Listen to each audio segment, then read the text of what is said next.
po ay kasama natin si Miss Maru Pahati Sarni, isang radio broadcaster upang ibahagi sa atin ang kanyang experience with an iPhone app. Good morning, Miss Good Maru. morning. Good morning. Rise and shine. Nice. Oh, Yes. we're all mommies. Yes, we are. Umpisa na kaagad natin, ano ba yung experience mo dito sa iPhone app na ito? Alam mo, ang nangyari kasi, noong December 29, 2013, yung anak ko, tapos yung mga friends niya, nagpaalam sa akin na sabi niya mag-overnight lang daw sa kaibigan. Hindi ko alam na lumabas pala, nag-McDo. Nagutom daw sila. So, at 1 in the morning, pumunta sa isang fast food. Pagtas from there, merong lalaki na lumapit sa kanila na ang sabi miyembro daw siya ng isang fraternity, nagsasagawa lang daw sila ng survey. Pagkatapos hanggang sa maya-maya, pinupuwersa na yung bata na sabi, eto, ang mga nakapaligid sa akin, mga miyembro ng fraternity, kunyari ilagay nyo lang dito sa supot yung mga yung mga gamit nyo. So alam nila, hino-hold up na sila. Ang mga inilagay nila, mga telepono nila, yung mga wallets nila, pati susi na sasakyan, kinuha rin. Pero walang baril or kutsilyo or... Wala siya. It was just yung puwersa ng niya, nung pagsasalita niya. Ilan saka sila? syempre, Ilan? Isa lang siya, pero... Saan ito banda? Sa may Fairview, Quezon City nangyari. Pero he made it appear na there were 60 people around the area na ready silang i-clobber o bugbugin. Ito, high school or college? How old yung mga anak niyo po? Mga college na sila, 18 years old nung Ilan time sila na yun. magkakasama na yon? Mga apat sila, apat na Tapos isang magkakaibigan. tao lang yung kumausap Isang tao sa na. Lahat babae. Tapos ilang taon po yung... Hindi, mga lalaki. Sabay-sabay Ang dami lalaki. Lalaki, apat na lalaki sila, mga teenage boys. Apat na Alam mo lalaki. naman, oo, Tapos apat na yung lalaki. ilang taon po yung parang nag-hold up? 30 years old, pero ang itsura niya mukhang bata pa siya. Tapos yun nga lang, sa loob, burly. Yung pala, talagang yun na ginagawa na niya dati pa. Kaya siguro malakas yung loob niya, alam niya kung paano magkumbinse. Hanggang sa, yun nga, kinumbinse niya sa pamagitan ng pananakot na sabi niya, ilagay niyo rito sa supot na ito lahat ng mga gamit ninyo. At pagkatapos, yun.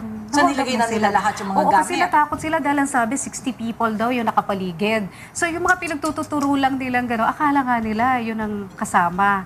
So, natakot yung mga bata, inilagay yung mga cellphone nila, tapos biglang sumakay daw ng taxi, yung magnanakaw. Tapos Nang mag-isa siya? Oo, mag-isa siya. Hindi nila alam kung kasabwat yung taxi driver. Ano naman sinabi ng restaurant? I mean... Well, ito nga very sad about that. Kasi meron silang CCTV pero hindi nila pinahiram sa amin. Ay, bakit? Ewan ko dun sa guard. Tapos yung guard, nakita niya lahat pero hindi naman siya umaksyon. So anyway, ang nangyari na lang, itong mga bata, nung nasa presinto na, sila ang tumawag sa bahay. Nung pagtawag sa akin ng anak ko, ang sabi nga niya, kasama yung iPhone niya sa nawala. So, kinuha namin yung email niya tsaka password. Tapos, ito, meron kasing setting dito merong app dito, yung Find My iPhone. Pagkatapos, ilalagay mo lang yung email address at tsaka yung password.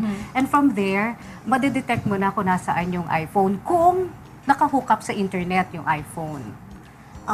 So kung walang wifi, wala din. Oo, yun lang ang problema. Kailangan, mabuti na lang, nung time na yon yung kanyang plan, merong unlimited internet. Kaya, tapos hindi namatay yung iPhone hanggang sa dumating yung kinabukasan na ng Okay. So bukas pa, I mean, meron pa siyang Meron siyang internet, nakabukas, and oo. then bukas pa siya. And then, when you clicked on it, anong nangyari? Nakita mo? Yung location? Mag-ano kasi yun parang GPS. Parang It's GPS. like a GPS. Okay. It's like a remote control for your car. Pero yun nga lang, sa GPS, sa satellite siya, umaabot saan yung siya kanyang pumunta? signal. From Fairview? Napunta sa Bagong Silang sa Caloocan, which is very, Bagong very Silang? far. Okay. Which is very far from us. Kaya nung nakita na namin kung nasaan, pumunta kami kagad sa police Sinundan nyo? station. Sinabi muna namin sa police kasi hindi naman kami pwede mag-citizen's arrest. Kasi hindi naman in the act, hindi naman caught in the act Caught in siya, the act, yes. di ba? Kaya bawal yun sa batas. So ang ginawa namin, pumunta kami sa police station, humingi kami ng tulong. Pero nung una, medyo yun ang disappointing. Hindi nila kami kagad tinulungan. Kasi, alam mo naman, ang mga pulis... Dapat nagdala kayo ng hamburger. Sa police station in Fairview or dun sa Caloocan Sa na? Fairview, sa Quezon City, kasi doon nangyari. So, CPD Station 5 yun. Yung ang nangyari, sinasabi namin sa desk officer na ito na po, hindi ko maintindihan kung hindi niya alam yung application or wala lang siya talagang pake. So sabi ko, ito na po, nakita na namin kung nasaan. Baka po pwedeng sundan na natin ngayon. Yes, Huliin now na. natin. Oo, pagkatapos nung una, ini-ignore niya ako. Alam mo, Ano pangalan? Bigay mo nga sa akin yung pangalan ng pulis Picture. na yan. Ilabas na natin yung Huwag picture. na, natanggal na. Okay naman. Buti naman. Hindi. Tamad-tamad eh.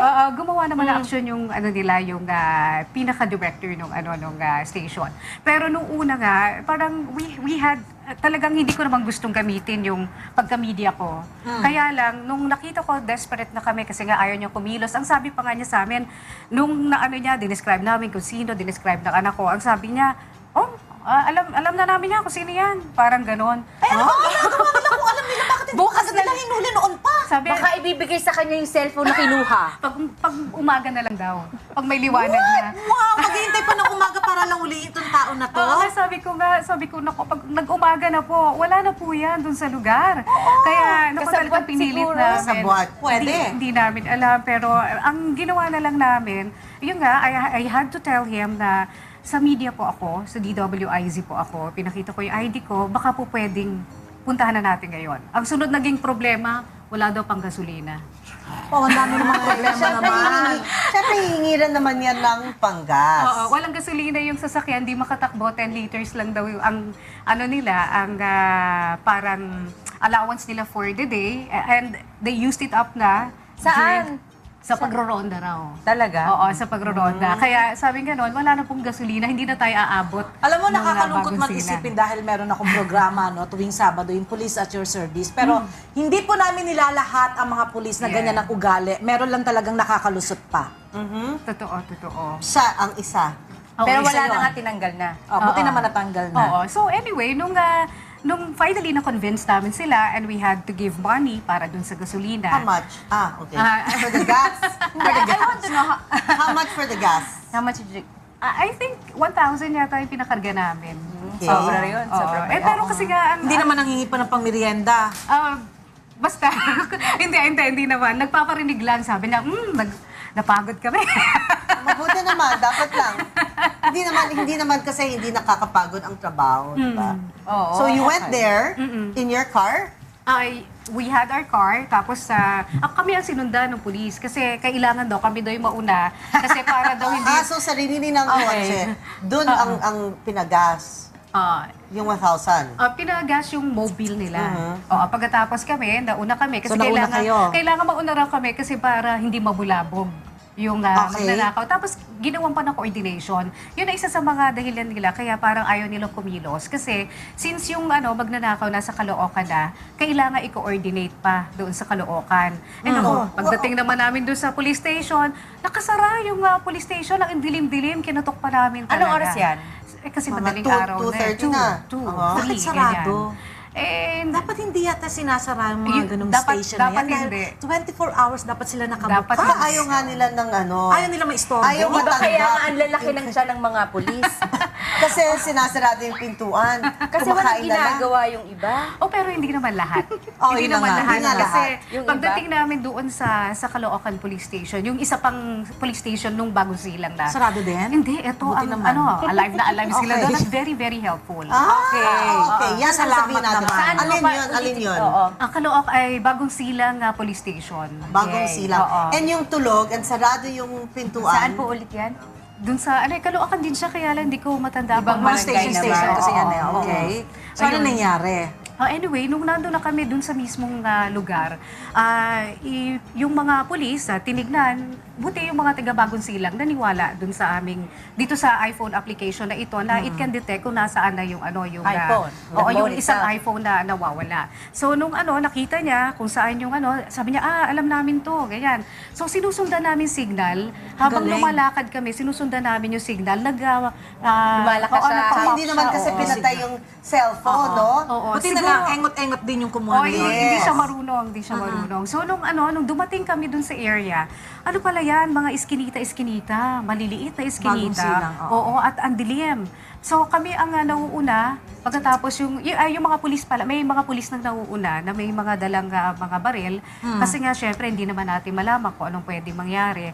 Pagkatapos, alam mo, siguro talagang tinulot ng Diyos na mahuli na itong taong ito. Kasi nandun lang siya sa labas ng bahay niya, magliliwanag na, magpa-5 in the morning Ang din. ginagawa niya? And we were very Pinag-aaralan niya siguro afraid. yung iPhone. Naglalaro na. Hindi, Malamang lang nakadrugs siya. din, no? Oo, Okay. alam mo, ganyan lang siya. Nakadrugs. Yung parang nakahinto lang siya na parang nakatulala. Ang sabi niya, nag-iintay daw siya na mga lalabas na tao para ibenta na yung mga cellphone na dala-dala niya. Wait, so nung pinuntahan nyo, anong sinabi nyo?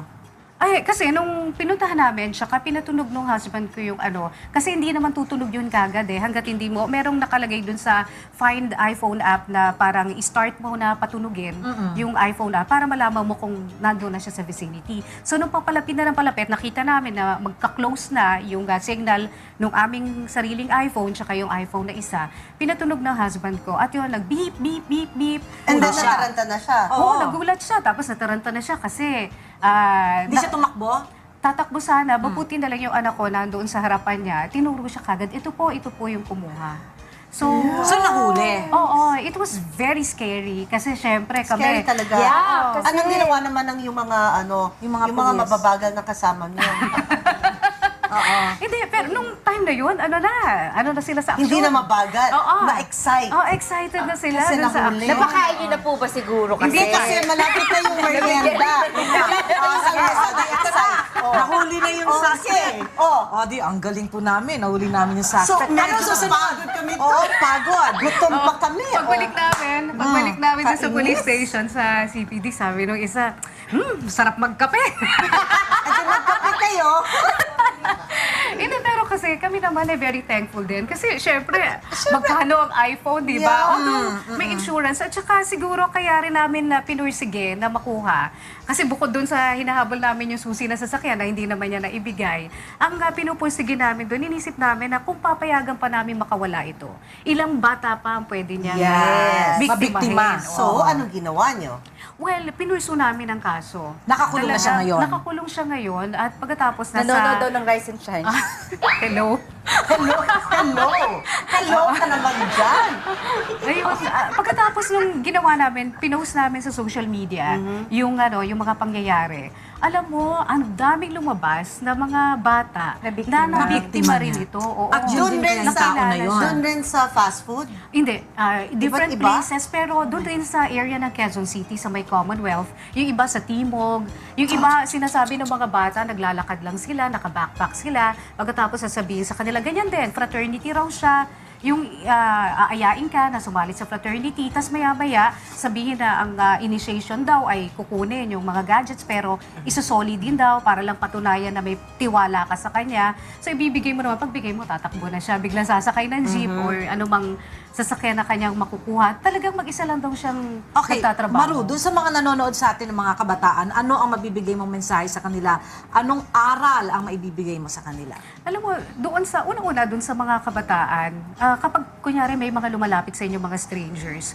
huwag niyo papansinin. Kahit na sabihin pa magtatanong lang ng oras, o kaya magtatanong ng lugar, huwag niyo basta pansinin. Kasi nga, mahirap na eh. You walk away. Walk away kagad. Lalo Eh na kung sundan kaduda-duda. ka, walk faster. Walk faster Ay, and nakakatakot. search for someone in authority na pwede mong pupuntahan para, o kaya basta't meron ka makakasama na medyo nakatatanda para hindi ka tatakutin, hindi ka hold upin, or hindi ka gagawa ng masama. Yeah, but syempre naman mga bata yan, di ba? So, takot din sila. Pinipili kasi talaga. Yeah, so go to somebody with authority, puntahan mo yung manager, or doon ka tumabi sa police or sa gwardya, or kung meron kayong pito, di ba? Yeah. Magsuot kayo ng pito na necklace, di ba? And then, pag may mangyari, ganyan, okay lang naman eh. I mean, Call attention. pwede Call call attention, attention. oo. Or sumigaw ka na, rise and shine! Or ganyan. Pwede rin. Talagang lalayo sa'yo, parang, Oo, kasunod.